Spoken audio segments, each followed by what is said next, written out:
பீகுரு சொந்தங்களுக்கு வணக்கம். இன்னைக்கு நேர்காணல நம்மளோட இருந்திருப்பவர் அரசியல் விமர்சகர் திரு ரவி டிடிஎஸ் அவர்கள். வணக்கம். வணக்கம். காங்கிரஸ் திமுக கூட்டணி என்ன உறுதி ஆயிடுச்சா? ஏன்னா தமிழக பொறுப்பாளர் திரு கிரீஷ் அவர்கள் சொல்றாரு, இன்னும் மேலிடம் என்னை கையெழுத்து போடுங்க அப்படின்னு சொல்லவே இல்லைன்னு. பட் நேற்றைய தினம் பார்த்திருப்போம், சிதம்பரம் அவர்களும் காங்கிரஸ் தமிழக தலைவரும் போய் திமுக தலைவரை போய் சந்திச்சுட்டு வந்துட்டாங்க. எந்த நிலைமையில இருக்கு, என்ன பிரச்சனைங்க? இல்லை, இதில் யாருக்கு மனசு அலைப்பாயுதுங்கிறது தான் கேள்வி. அதானே, வேற என்ன? திமுகவுக்கு சீக்கிரம் முடிச்சு விட்டு அடுத்த குப்பை தொட்டி எடுத்துக்கலான்னு முடிவு பண்ணிடுச்சுன்னா அதனுடைய கதை வேற. காங்கிரஸுக்கு இல்லை, இது எங்களுக்கு இப்படி பண்ணணுங்கிற அவசியம் இல்லை, எங்களுக்கு ஒரு எதிர்காலம் இருக்குது, இன்றைக்கி தான் நாங்கள் கொஞ்சம் கூனி குறுகி இருக்கோம், கொஞ்சம் ஃபிசியோதெரப்பிலாம் வந்தாருன்னா நிமிந்துருவோம் அப்படின்னு நினைத்தார்கள்னு சொன்னால் அவங்க தாவேக்கா பக்கம் போகிறது தான் நல்லது. காரணம், இப்போ அவங்க தாவேக்கா பக்கம் போகிறதுனால திமுகவுடைய எதிர்வாக்கு அதிமுகவுக்கு போயிடாது, காங்கிரஸுடைய வாக்கு திரும்ப காங்கிரஸ் கிட்ட தான் வரும். அதனால் அதிமுகவுக்கோ பிஜேபிக்கோ அவங்க எந்த ஒரு நல்லதும் பண்ண போகிறதில்ல. வெளில வர்றதுனால எதிரிக்கு நல்லது அப்படிங்கிற ஒரு சுச்சுவேஷன் காங்கிரஸால் வரப்போகிறதில்ல, நம்பர் 1. ரெண்டாவது, இப்போ விஜயால் ஒரு வாக்கு வருது அல்லது இவங்களால ஒரு கட்டமைப்பு விஜய்க்கு புரியுது அப்படிங்கிற ஒரு பரஸ்பரமாக இருந்ததுன்னா 2 பேருக்குமே எதிர்காலம். திமுகவை பொறுத்த வரைக்கும் இவ்வளவு அசிங்கப்படுத்தினதுக்கு அப்புறம் 3 முறை இதே மாதிரியே காங்கிரஸை 3 வெவ்வேறு தேர்தலில் ரொம்ப இழுத்து பிடிச்சி அசிங்கப்படுத்தி உங்களை சுமக்கிறோம், நாங்கள் தான் கழுத அப்படிங்கிற மாதிரி, நாங்கள் தான் சுமை தாங்கி அப்படின்லாம் சொல்லி கிள்ளி பண்ணும்போதெல்லாம் தோற்றுருக்கு. ஸோ தெளிவாக தெரியுது, சீக்கிரம் முடிச்சிடணுங்கிறது திமுகவுடைய நோக்கம். அதை எதை வச்சு முடிக்கணும், யாரை முடிக்கணுங்கிறதுக்கு காங்கிரஸையே முடிக்கணுமா இல்லை ஒப்பந்தத்தை முடிக்கணுமாங்கிறது தான் கேள்வி. 25 சீட்டை வச்சுக்கிட்டு காங்கிரஸால் அடுத்த 10 வருஷம் என்ன பண்ண முடியும்? சொல்லிக்கலாம், 25ல் நாங்கள் 18 வின் பண்ணோம், நீங்கள் 175ல் 130 தானே வின் பண்ணீங்க, உங்களோட நான் பர்சன்டேஜில் அதிகம், என்ன பிரயோஜனம்? பல்லக்கு தூக்கி தானே. என்ன காங்கிரஸுங்கிறதுனால முன்னாடி தூக்கலாம், பின்னாடி தூக்கணுங்கிற அவசியம் இல்லை. அதுக்கெல்லாம் ஆள் இருக்காங்க, விசிகா இருக்காங்க, மற்றவங்களாம் இருக்காங்க. அப்போது அடிப்படையில் காங்கிரஸ் இது வரைக்கும் 60 சீட்டுக்கு மேலே வெற்றி பெற்றதே இல்லை. நான் சொல்கிறது, எம்ஜிஆர் என்கின்ற ஒருவர் அரசியலுக்குள்ளே வந்த காலகட்டத்தில் திமுகவும் காங்கிரஸும் ஒரு 114 சீட்டு போட்ட போது கூட அன்னியிலிருந்து இன்னி வரைக்கும் 2 தேர்தல், 84ல் அதிமுகவோட 60 சீட்டு, 91ல் ராஜீவ்காந்தி இறந்தார், ஜெயலலிதா அம்மா வர்றாங்கங்கிறது அடிப்படையில் 60 சீட்டு, மற்றபடி அது வின் பண்ணியிருக்கிறதுலாம் 26. ஸோ இங்கேருந்து அவங்க தாவேக்காவுக்கு போயிட்டு 70 சீட்டு கொடுங்க, 200 சீட்டு கொடுங்கன்னு பிரேமலதா மாதிரி பேசிட்டு இருந்தாங்கன்னா அங்கேயும் அவங்க சரிவை தான் சந்திக்க. அவங்க எவ்வளோ எதிர்பார்க்குறாங்க? அங்கே போய் 50 சீட்டு தான் கேட்க முடியும், 50 சீட்டு தான் கேட்க முடியும். திமுக எவ்வளோ எதிர்பார்க்குறாங்க? திமுக கிட்ட இருந்து 25 விட கௌரவம் எதிர்பார்க்குறாங்க. கௌரவங்கிறது என்னவா இருக்கணும் அப்படின்னு கேட்டிங்கன்னா, இப்போ நீங்கள் பாராளுமன்றத்தில் 9 தொகுதி கொடுத்தீங்கன்னு சொன்னால் 9/6 எவ்வளோ ஆச்சு? அதை அவங்க எதிர்பார்க்கறதுல எந்த தப்பும் இல்லையே, அதை வெற்றி பெற்று தானே கொடுத்தாங்க. ஓகே, நீங்கள் தான் காசு கொடுத்தீங்க, இருந்தாலும் வெற்றி பெற்று தானே கொடுத்தாங்க, அதில் ஒன்றும் மாற்றம் இல்லை. அவ்வளோ 54க்கு இல்லைனாலும் எனக்கு 30 கொடுங்க, 35 கொடுங்க அப்படின்னு கேட்கறதுல எந்த தப்பும் இல்லை. இந்த ராஜ்யசபா சீட்டுங்கிறது தான் எனக்கு புதுசாக இருக்குது. ஏன்னா கூடா நட்பு இருந்த காலத்திலேயே, கூடா நட்புன்னு சொல்லி ஒதுங்கி இருந்த காலத்திலேயே கனிமொழிக்கு ராஜ்யசபா சீட்டு காங்கிரஸ் சப்போர்ட்டால தான் வந்தது. இப்போ அவங்ககிட்ட 18 இருக்கு, 34 இருந்தால் ஒரு எம்பி, எதுக்கு 2 கேட்குறாங்கங்கிறது புரியல. இது எல்லாமே வெளியில் என்ன பேசுகிறாங்கங்கிறத வச்சுட்டு நானும் நீங்களும் பேசிகிட்டு இருக்கோம். சிதம்பரத்துக்கு என்ன பிரச்சனை சார்? ஏகப்பட்ட வழக்கு எல்லாம் குழி தோண்டி போச்சிருக்கோம், அப்படியே இருந்துருவோம், இப்படியே இருந்துட்டா நான் நல்லா இருப்பேன், என் பையன் எப்படி நல்லா இருக்கான், காங்கிரஸில் எப்படியோ நாசமாக போகட்டும், நம்ம திமுகவோடைய சேர்ந்துக்கலான்னு சிதம்பரம் ஐயா சொல்கிறதுக்கு. ஏன்னா அவர் பொருளாதாரம் பேசினதே எனக்கு பல சந்தர்ப்பத்தில் புரியல. அவர் அளவுக்கு அறிவாளி இல்லைனாலும் அவர் பேசக்கூடிய பொருளாதாரம் எனக்கு புரிஞ்சதில்லை. அப்போ அவர் எப்படியாவது திமுக காங்கிரஸ் அப்படிங்கிற ஒரு கூட்டணி வந்தால் நல்லதுன்னு நினைக்கிறாரு. அவர் அதனால தான் அவர் அனுப்பிச்சு வச்சுருக்காங்க என்னை பொறுத்த வரைக்கும். பட் இந்த தேர்தலில் 3 விஷயம் பெரிய மாற்றத்தை கொடுக்கும். இன்றைக்கி இருக்கிற நிலைமையிலேருந்து அப்படியே பேசுகிறதா இருந்தால், 1, அதிமுக பிஜேபி இது போராதுங்க, திமுக கிட்ட ஏகப்பட்ட பணம் இருக்குது, கடந்த 5 வருஷமாக மாப்பிள்ளையும் மச்சினனும் 30,000 கோடி வருஷத்துக்கு அடிச்சிட்டாங்கன்னு தியாகராஜன் ஐயா சொன்னதை வச்சு பார்த்தா இது போராதுங்க. அண்ணாமலை கிட்ட கூட ஒரு சோர்வு தெரியும், இது போராது திமுகவை எதிர்க்கிறதுக்கு, ஒன்றா நாத்தாக்கா உள்ள வரணும் அல்லது தாவேக்கா உள்ள வரணும் அப்படின்னு அவர் நினைக்கிறது ஒரு திருப்பம். இந்த 2த்துல ஏதாவது ஒன்று வந்ததுன்னா அதிமுக வெற்றிங்கிறது ஏறத்தாழ நீங்கள் கல்வெட்டில் எழுதிடலாம் அடுத்த 15 வருஷத்துக்கு. அதே மாதிரி நீங்கள் இதை திமுகவை பொறுத்த வரைக்கும் பார்த்தீங்க அப்படின்னு சொன்னால், தாவேக்காவோட யாருமே கூட்டணியில் இல்லாத ஒரு நிலைமை இருந்தால் நல்லது. போய் தொலைகிற அந்த 18% எப்படியோ தொலையட்டும், எங்கிட்ட இருந்து ஒரு 12 போச்சுன்னா அதிமுகலேருந்து ஒரு 6 போகாதா அப்படிங்கிற அடிப்படைக்குள்ள செட்டில் ஆகிக்க நினைக்கிறாங்க. நாத்தாக்காவை பொறுத்த வரைக்கும் நான் பல முறை சொல்கிறேன், ஐயா நீங்கள் அரசியல்னு வந்துட்டீங்க, அரசியல்னு வந்துட்டதுக்கு பிறகு தமிழ் தேசியம்ங்கிறது உங்கள் காலத்தில் நடக்கலாம், நீங்கள் இன்னொரு 100 வருஷம் இருப்பீங்க, அதுக்கு அடுத்தது யாரோ ஒருத்தர் காலத்தில் நடக்கலாம். பட் நிலையாக இருக்கணுமே. இப்போ நாளைக்கு வந்து விஜயோடைய வாக்கை விட உங்கள் வாக்கு கம்மிங்கிற ஒரு பொசிஷன் வந்துருச்சுன்னா யாருடைய வாக்கு எடுத்தாலும் நாத்தாக்கா அது கம்மியாக தான் இருக்கும். ஏன்னா 8% தாண்டறதுக்கு வாய்ப்பு இல்லை, 7.5 ஆகாமல் பார்த்துக்கணும். அப்போது அவர் ஒரு முடிவு டுவர்ட்ஸ் கூட்டணி எடுத்தால் நல்லது அப்படிங்கிறத கருத்தா சொல்லும். இந்த 3 தான் மாற்றம். நாத்தாக்கா அப்படியே இருக்க போகிறாங்களா, தாவேக்காவோட காங்கிரஸ் சேரப்போகுதா, தாவேக்காவோ நாத்தாக்காவோ அதிமுகவுக்கு போகுமா, இதுதான் இப்போதைக்கு பேச வேண்டிய மேட்டர். ஏன் தாவேக்கா பக்கம் யாருமே வரமாட்டேங்கிறாங்க? திமுக ஆட்சியில பங்கு தரங்கிறாங்க, அதிகாரத்துல பங்கு தரங்கிறாங்க, அப்படி இருந்தும் ஏன் தாவேக்கா பக்கம் வரமாட்டேங்கிறாங்க? பட் இன்னும் அவங்க வந்து ஒரு மேஜர் ஃபேக்டரா இருக்காங்க, அப்படி இருந்து ஏன் யாருமே மேஜர் ஃபேக்டரா இருக்காங்கிறது வந்து நீங்க வச்சுக்கோங்க, தப்பு கிடையாது. எப்படியும் ரிசல்ட் அன்னைக்கு தெரிஞ்சிட போகுது. அவங்க 20% வாங்கினாலும் அதிமுக திமுகவில் யாரோ ஒருத்தர் தான் ஜெயிக்க போறாங்க. இவங்க ஒரு சீட்டும் ஜெயிக்க முடியாததுக்கான சாத்தியங்கள் தான் இருக்குங்கிறதுல எனக்கு மாற்று கருத்து இல்லை. ஆனால் விஜயோட யாரும் சேரக்கூடாது அப்படின்னு முடிவு எடுத்துட்டு திமுக வந்து அதுக்கேற்ற மாதிரி தூக்கி போட்டு மிதிக்குது. லூசு மோகன் ரசிகர் மன்றம், குமரிமுத்து ரசிகர் மன்றம், கொல்லங்குடி கருப்பாயி ரசிகர் மன்றத்துலலாம் ஆளுங்களை பிடிச்சி அங்கே 300 பேர் இருந்தாலும் 200 பேர் இருந்தாலும் அவங்களோட ஒரு ஒப்பந்தத்தை போட்டுட்டு பாரு என்னிடம் எத்தனை கட்சிகள் இருக்குன்னு காட்டக்கூடிய நிலைமையில திமுக இருக்கு. ஸோ விஜய் பக்கம் யாரும் போயிடக்கூடாதுங்கிறதுல வெறித்தனமாக இருக்கிறது திமுக தான் என்னை பொறுத்த வரைக்கும். இன்னைக்கு 3வது பிரச்சாரம் தாவேகா தலைவர் திரு விஜய் அவர்கள் வந்து தஞ்சாவூர்ல ஆரம்பிச்சிருக்காரு. அதை எப்படி பாக்குறீங்க? இன்னும் அவருக்கான கூட்டங்கள் இருக்கதான் செய்யுது, அவருக்கு இன்னும் பலம் இருக்கதானே செய்யுது. இல்ல நீங்க கமலஹாசன் வந்து சொல்லுவார், விசில் அடிச்சாங்க கொஞ்சங்கள் அப்படின்னு இருக்கக்கூடாது, நாமெல்லாம் ரத்தம் கொடுக்கணும் அப்படிலாம் சொல்லுவார். ஆனால் இவர் என்ன சொல்றாரு, நம்ம விசில் அடிக்க போறோம் அப்படிங்கிறாரு. நாங்கள் தான் சொல்றோம், இல்லையா அவங்கெல்லாம் ரசிகர்கள் இல்லை, உங்களுக்கு தொண்டர் ஆயிட்டாங்க. கரூர் சம்பவத்துக்கு பிறகு கிட்டத்தட்ட ஒரு 30% அரசியலை புரிஞ்சுக்கிட்டு இருக்காங்க. நீங்க திருப்பி அவங்கள போய் விசில் அடிக்கிற கதைக்குள்ள ரைமிங்காக கூட சொல்லாதீங்க அப்படின்னு சொல்றோம். பட் அவரை தாண்டி வரல. அவர் வந்து நான் இந்த நாட்டுக்கு இதெல்லாம் பண்ண போறேன் அப்படின்னா, ஊழலை ஒழிப்பேன் அப்படின்னா, இதுக்கு முன்னாடி இருந்தவெல்லாம் பைத்தியக்காரனா? எம்ஜிஆருடைய முதல் ஆட்சியில எந்த தப்பும் ஒருத்தரும் சொல்ல முடியாது. ஃபர்ஸ்ட் ஆட்சியில் ஒரு தப்பு கூட ஒருத்தனும் சொல்ல முடியாது. 2வது ஆட்சியில் தப்பு சொன்னீங்கன்னா 4 பத்தாது. ஒரே எம்ஜிஆர் தானே. இத்தனைக்கு 2வது முறை அவர் வந்து வீறு கொண்டு ஜெயிச்சார், பெருசாக ஜெயிச்சார். டிஸ்மிஸ் பண்ணிட்டாங்க. 80ல் வந்து காங்கிரஸும் திமுகவும் பாராளுமன்றத்தை வேற காரணத்துக்காக வெற்றி பெற்றுட்டு இங்கே டிஸ்மிஸ் பண்ணிட்டாங்க. எந்திரிச்சு வந்தார். பட் செகண்ட் ரன் அவரால் நேர்மையான ஆட்சி கொடுக்க முடியல. அப்போ நீ என்ன பெரிய கொம்பன் பெயிண்டிங் அடிச்சுட்டு வந்துட்டீங்க, ஊழலை எடுத்துட்டு பண்ணுவீங்க, அது போறாது. லஞ்சம் மேட்டரை இந்தியன் 3-2 எடுத்து பாவம் சங்கர் ஏற்கனவே ரொம்ப நொந்து போயிருக்காரு. நீங்க இப்போ பேச வேண்டியது வேற சில மேட்டர். திமுக இருப்பதால் பிரிவினைவாதம் வளரும், நான் வந்தா பிரிவினைவாதம் வளராம பார்த்துப்பேன். எனக்கு இந்திய தேசம் ரொம்ப முக்கியம். திமுகவுக்கு இந்தியாங்கிறது வடக்கில் இருக்கிற ஒரு நாடு, பெரிய செக்டார். எது பேசினாலுமே ஒரு பக்கம் சாயிர மாதிரி தானே இருக்கும். இப்போ விஜய் அவர்கள் நீங்க சொல்ற மாதிரி சமூக நீதி திராவிடம் பேசினா திமுக நம்ம சொல்லிடுவோம், இல்ல தாண்டி தேசியம் அப்படி பேசினா ஒன்று பாஜகன்னு சொல்லிடுவாங்க. அப்படி இருக்கிறப்ப அவர் என்னதான் சொல்லுவாரு? இப்போ பொதுவான ஊழல் எதிர்ப்பு இல்ல இந்த மாதிரி சட்டம் ஒழுங்கா சீரமைக்கப்படும் அப்படின்னு தானே அவரால் சொல்ல முடியும். எது சொன்னாலும் பிரிக்கிறதுக்கான வாய்ப்புகள் இருக்குல்ல. அவர் மேல ஒரு வீடு வாங்குறீங்க, அது கூவத்துக்கு பக்கத்துல இருக்கு வச்சுப்போம். கூவத்தில் பக்கத்தில் இருக்குங்கிறதுக்காக நீங்கள் பூஜை ரூமை மாடியில் கட்ட முடியுமா? இல்லை எல்லாருக்கும் ஒரு 8 மாடி கட்டி 8வது மாடியில் போய் நீங்கள் உட்காந்துக்க முடியுமா? நீங்கள் ஏன் திமுகவோட உங்களை கம்பேர் பண்ணிக்கிறீங்க? திமுகங்கிறது ஒரு கூவம், அதை விட்டுருங்க.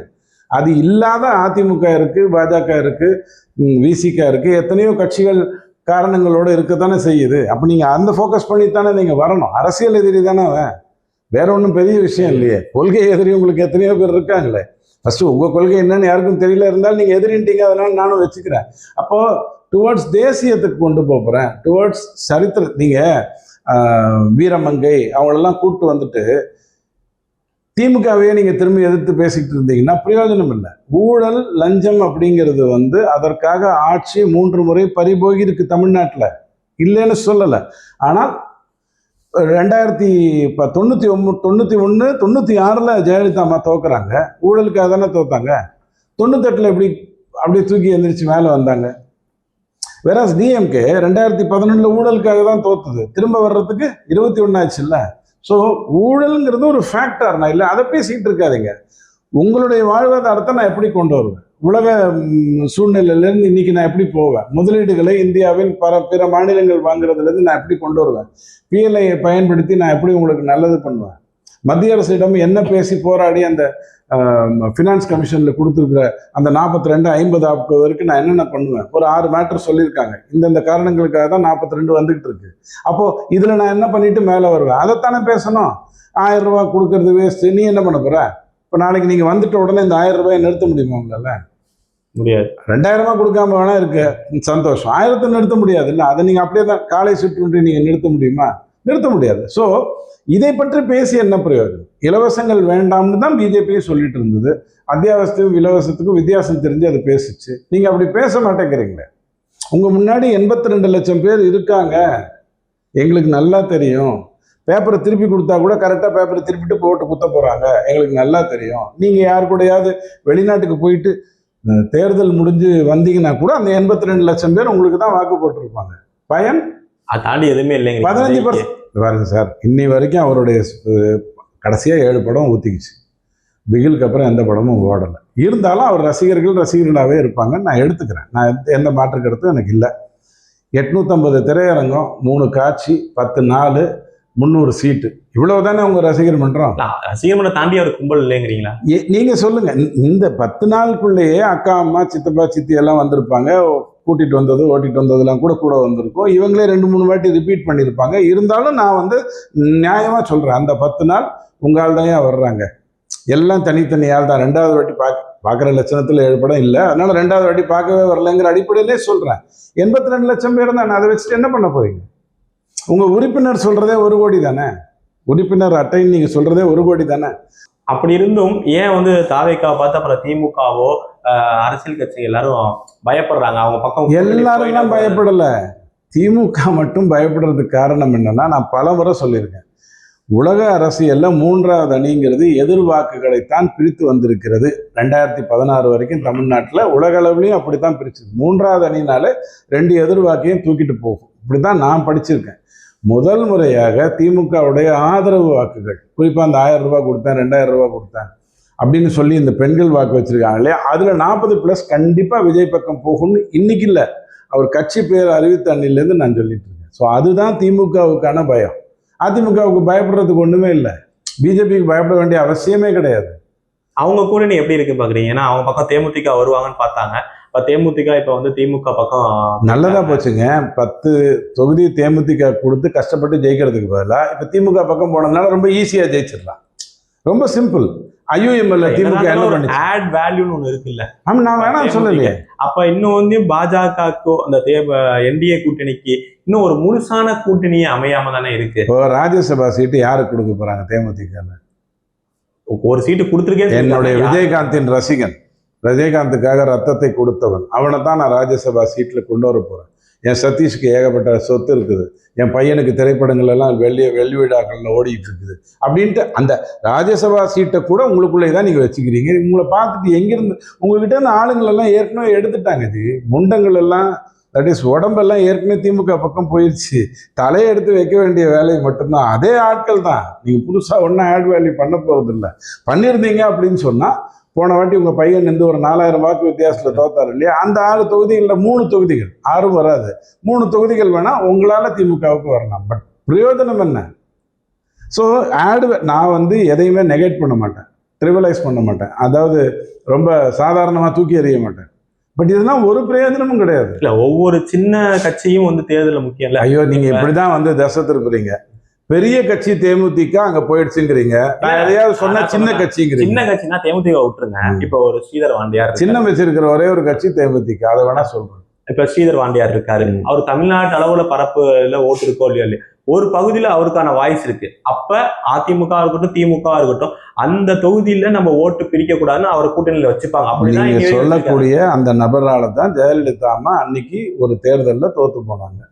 பல வருடங்களுக்கு முன்னாடி ஜெயலலிதா அம்மாவே தோத்து போன ஒரு தொகுதியில் அவர் இன்னைக்கு புதுசா என்னத்தை பண்ணிட்டு போறாரு?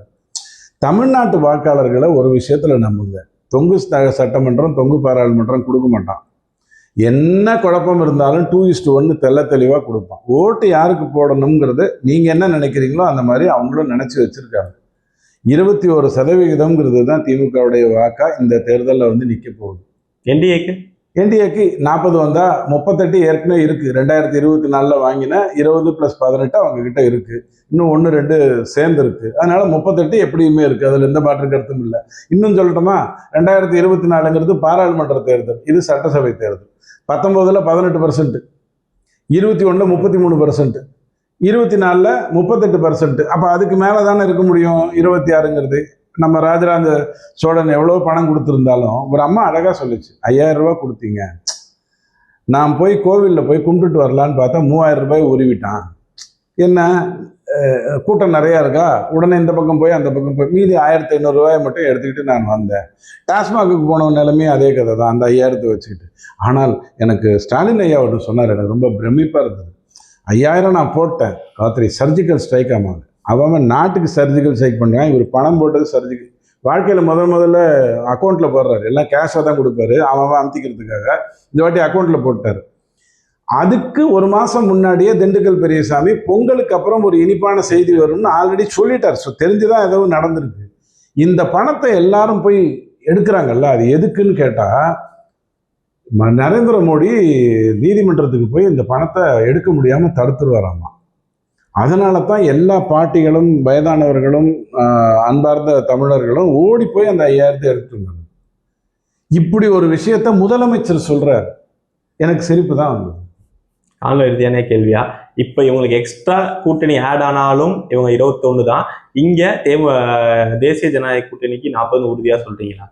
ஆமாம், 20 + 18ன்னு சொல்கிறேன், எங்கேயாவது மாற்றி சொல்லுங்க. அது வந்து ஒரு முழுமையான கூட்டணி இல்லைங்கிற ஒரு கேள்வி இருக்குல்ல, எதனாலன்னு நீங்கள் சொல்லுங்க. வந்தவங்க வெந்தவங்க நொந்தவங்க எல்லாரும் திருப்பி வந்தாச்சு. 2019, 21, 24ல் இருந்தவங்க வெளில போனவங்க எல்லாரும் திருப்பி வந்தாச்சு. அதில் வந்து பன்னீர்செல்வம் அவர்கள் வெளில போயிருக்காரு. அடுத்தது சசிகலா. நீங்கள் தேவையில்லாமல் நான் வந்து அவ்வளோ நல்ல மனுஷன், ஓபிஎஸ் நல்ல மனுஷன், குடும்பம் தான் சரியில்லை, தம்பி பசங்கள்லாம் சரியில்லை, பட் அவர் நல்ல மனுஷன். இப்போ அவரை நான் திட்டி என்ன பாவத்தை எடுத்துக்க போகிறேன்? அவர் தான் பாவம் தளபதி பின்னாடி போயிட்டார் இல்லையா? ஏற்கனவே தங்கச்செல்வி தமிழ்ச்செல்வனை தோக்கடிச்சாரு.